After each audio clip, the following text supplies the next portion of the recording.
안녕하세요. 네, 여러분들과 다시 만나 뵙게 돼서 너무나 반갑습니다. 네, 오늘은 방어작용, 우리 면역계의 작용에 대해서 공부를 해보도록 하겠습니다. 짠! 반갑습니다. 네, 그래서 여러분들과 다시 만나 뵙게 돼서 너무나 반갑습니다. 우리 저번 시간에 우리 주변에 있는 병원균, 적에 대해서 다양하게 많이 배웠습니다. 그래서 보이진 않지만 지금 우리 코로나19도 마찬가지로 우리 몸을 공격하고자 하는 병원체들이 참 많이 있습니다. 그래서 그런 것들을 이제 실험 영상을 통해서도 살펴봤는데요. 우리 이 시간에는 이제는 적만 배우지 않습니다. 우리 몸은 또한 엄청난 시스템으로 그런 적들을 막는 그런 엄청난 방어 시스템이 있습니다. 그래서 굉장히 흥미롭습니다. 그리고 이 면역 시스템은 어떻게 보면 의약품, 여러 가지 우리 요새 백신 이런 것들에 대한 기본이 되는 부분입니다. 그래서 지금 배우는 부분은 굉장히 간단한 고등학교 과정에서 배워야 될 원리를 배우지만요. 이 부분은 정말 복잡하고 배울 것이 정말 많은 부분입니다. 나중에 여러분들이 이쪽 전문가들도 정말 많이 나올 것 같아요. 그래서 그런 기대감으로 더욱더 흥미진진하게 수업을 진행하도록 하겠습니다. 네, 그래서 우리 이번 시간에 배워야 될 부분이 뭐냐? 바로 방어작용입니다. 그 중에서도 우리가 면역 시스템에 대해서 배울 겁니다. 그래서 병원체, 적들이 있으면 그것을 방어하는 시스템도 우리 몸에 굉장히 체계적으로 있습니다. 마치 여러분들이 좋아하는 게임, 하나의 몸을 정복하기 위해서 병원체가 오고 그것을 방어하고 이것을 방어하기 위한 다양한 군대 시스템이 우리 몸에 쫙 있습니다. 그래서 그런 보이지 않는 군대 시스템, 그래서 이런 시스템에 대해서 한번 쭉 살펴볼 겁니다. 그래서 먼저 두 가지를 분류를 해볼 수 있습니다. 첫 번째는 비특이적 방어, 그 다음에는 특이적 방어. 이 두 가지에 대해서 이번에 자세하게 이 스토리를 가지고 한번 이야기를 해보도록 하겠습니다. 네, 그래서 우리가 특히 이제 먼저는 비특이적 방어. 비특이적 방어는 딱 이름을 봐도 나오지만 이걸 이제 선천적 면역이라고 하는데요. 특이성 있는 몇 놈만 잡아내는 게 아니라 그냥 적이라고 생각하는 것은 다 공격을 하는 겁니다. 그래서 그런 시스템이 어떻게 되어 있는지 한번 이 영상을 같이 보면서 이해를 한번 해보도록 하겠습니다. 네, 지금 이런 병원균이 왔어요. 잡혀먹히고 있습니다. 지금 병원균이 왔는데 또 잡혀먹히고 있어요. 신기하죠? 그래서 이런 병원균들이 지금 잡혀먹히고 있습니다. 여러 가지로. 그래서 이런 잡아먹는 거대 백혈구, 이것에 대한 이름 뭐라고 합니까? 마이크로페이지라고 해가지고 대식세포라고 합니다. 이런 대식세포의 작용, 그리고 대식세포는 거기서부터만 끝나는 게 아니라 여러 가지 신호 전달 물질을 냅니다. 그래서 이런 것들이 이제 여러 가지 호중구, 이런 것들 이제 여러 가지 백혈구들을 막 부릅니다. 그래서 뭐 이런 것들 이제 사이토카인이라고 하는데 이런 것들까지는 아직은 잘 몰라도 됩니다. 여러 가지 신호를 내는 신호 전달 물질이 나오면 이제 여러 가지 백혈구들이 모여들어서 걔네들을 또한 잡아먹는.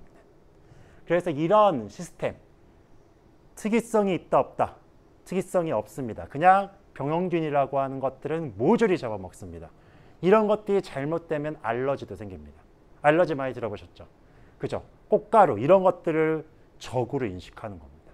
그래서 이런 선천적, 비특이적 방어의 기본적인 것들을 한번 살펴봤습니다. 그러면 넘어가 보겠습니다.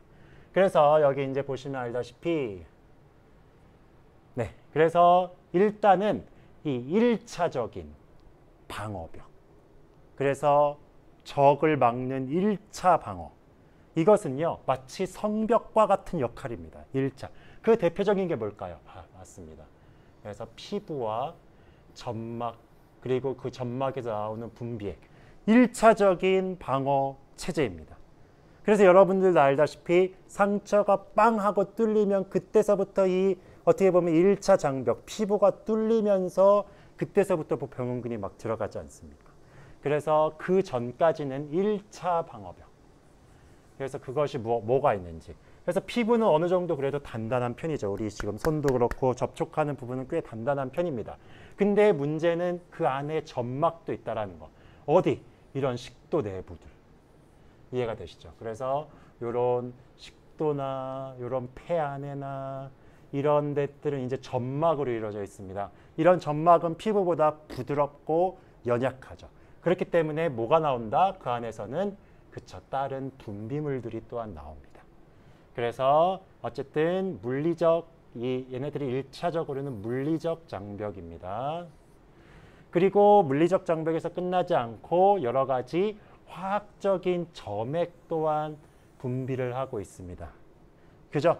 그래서 우리 지금 뭐 기관지나 여러 가지 폐 안에도 여러 가지 걔네들은 좀 부드럽지만 그 대표적인 화학적 그래서 장벽 이 라이소자임입니다. 그래서 요거는 알아두십시오. 그래서 피부나 점막의 1차적인 것은 물리적 장벽이지만 물리적 장벽에 도움을 주는 화학적 장벽의 역할을 하는 것은 라이소자임.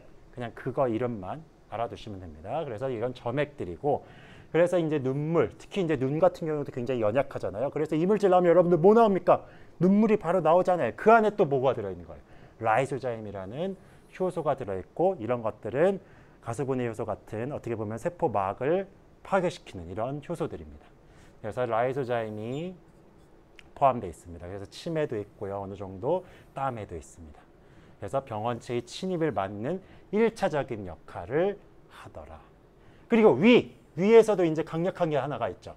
바로 저번 시간에도 간단히 얘기했지만 위산. 위산은 pH가 몇입니까? pH가 2나 돼요. 강한 산성이에요. 그래서 이것은 정말 강력한 병원균을 막는 역할들을 하게 됩니다. 위산.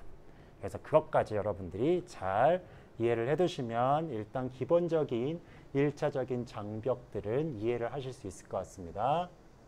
그 다음으로 이제 넘어갑니다. 이제 단계로 가는 거예요. 1차적인 장벽이 뚫릴 때 요거 한번 영상을 보시면서 한번 이해를 해보겠습니다. 네, 지금 자전거를 보드네요. 보드를 타다가 넘어졌어. 아파. 그래서 이렇게 지금 상처가 나다 보니까 피가 나면서 여러분이 피 나면 알다시피 그것만 납니까? 부풀어 오르죠. 그러면서 이제 부풀어 오른 상처 주변으로 이제 벌써 병원균들이 이렇게 들어온 겁니다. 그러다 보니까 이 병원균들이 들어오니까 그 주변에 있는 아까 뭐예요? 대식세포나 이런 것들이 이제 막 걔네들을 막겠지만 걔네가 마치 지방경찰 같아요. 다 곳곳에 포진돼 있어. 근데 걔네를 가지고는 안 돼. 그러다 보니까 히스타민 같은 물질을 내뿜어서 세포 그 혈관벽을 늘립니다. 그래서 지금 이렇게 막 병원균이 지네들끼리 막 먹이도 먹고 뭔가 이제 증식하려고 하는데 안 되겠다. 그러면 우리 혈관에서 있는 이게 뭐겠습니까? 이게 바로 그거죠. 우리 호중구 같은 백혈구들입니다. 그래서 얘네들이 지금 식균작용, 식세포 작용을 하면서 뭔가 지우는 것 같죠? 깔끔하게 지금 모두를 다 이렇게 지워나가고 있습니다. 그래서 이런 역할들을 하는 것이 바로 뭐다? 바로 염증 반응이다.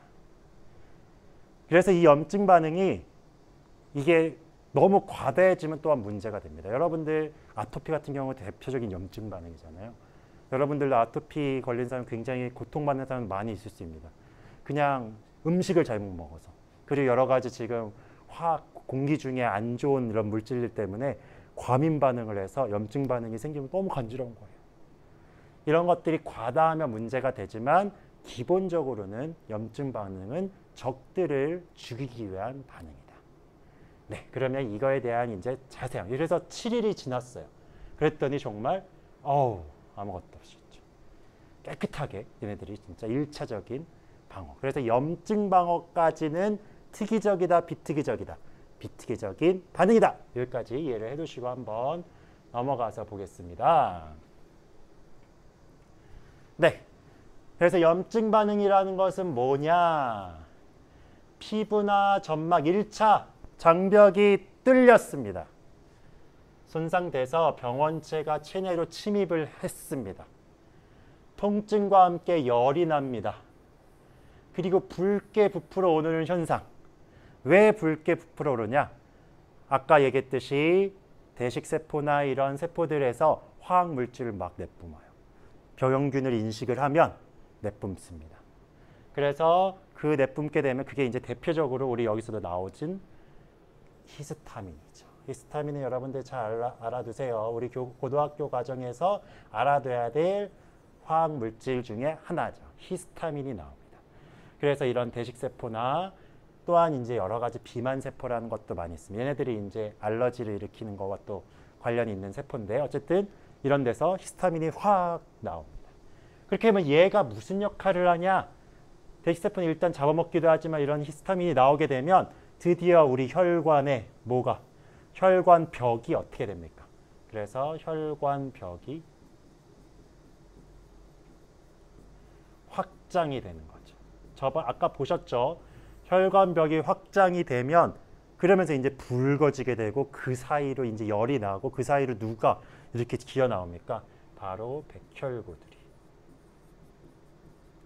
그래서 여기서 나오는 대표적인 백혈구이 호중구 같은 경우입니다. 많아요, 호중구는. 이런 애들은 이제 대표적으로 식세포 작용을 합니다. 그래서 식세포 작용을 하는 호중구 같은 경우들이 나와서 아까처럼 세균들을 쓱싹 이제 식세포 작용으로 먹기 시작하죠. 그래서 이제 혈관 이제 어떻게 보면 지방 경찰에 의해서 보고가 됐어. 적 들어왔어. 그랬더니 이제 중앙에 딱 이야기를 해가지고 중앙에서 이제 혈관에서 흐르고 있는 호중구들이 막 오기 시작하는 거죠. 그래서 걔네들이 이제 잡아먹기 시작합니다. 근데 여기까지는 아직까지는 비특이적이에요. 근데 이걸로 또 간단한 상처들은 해결이 되지만 안 될 때가 있습니다. 그렇게 되면 이제 뭘로 갑니까? 그렇습니다. 이제 드디어 특이적, 그래서 후천적 면역, 그래서 특이적 면역으로 이제 가게 되는 겁니다. 그래서 여기까지 일단 하면 1차 그래서 이 방어작용의 첫 번째인 비특이적 방어에 대해서 이야기를 한 겁니다.